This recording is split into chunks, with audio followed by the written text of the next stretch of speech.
Paano ba magluto ng malambot na beef tapa? Ayan, i-reveal ko po sa inyo guys paano gagawin. Keep on watching. Meron po tayong beef dito. Kinat ko siya ng strip. Ayan, kung gusto nyo na po ng malambot na rin, yung sirloin po ang bilhin yung parte ng laman ng baka. Pero hindi po ito sirloin, kaya gagawan natin ng paraan. Ayan, lagyan ko na po ng soy sauce. And then lalagyan na rin natin ng oyster sauce. Bali 2 kutsarang oyster sauce po yan.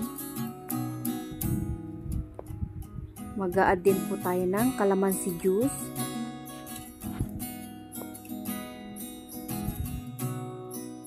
Mag-a-add din tayo ng pamintang durog or paminta powder. Tapos bawang, maraming bawang. Bali yung ating baka guys, kulang-kulang 1 kilo po yung binili ko. Tapos naglagay din po tayo ng sugar, brown sugar. Hindi yung brown na brown, yung wash lang.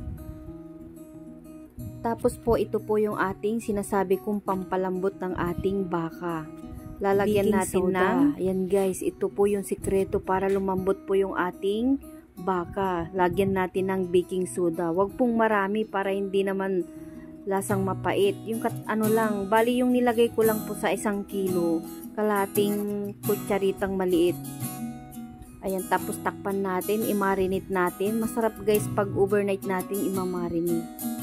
After natin i-marinate guys, ito na siya. Ayan, hinalo-halo ko muna at lulutuin na natin ito guys. And then nagpainit na po ako ng cooking pan. Naglagay tayo ng mantika. Ako guys, masasarapan yung mga kids nyo sa ulam na to. At pwede rin po itong pambaon. Ayan, nilagay ko na po yung ating baka. Hindi ko po nilagay lahat kasi babaonin lang po ng anak ko yan. Ayan, hinati ko lang po yung yung baka na minarinate natin. Tapos halu-haluin ko lang.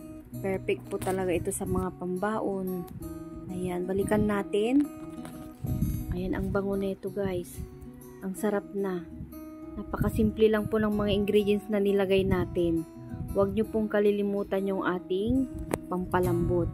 Ayan, luto na siya guys, kaya i-serve na natin.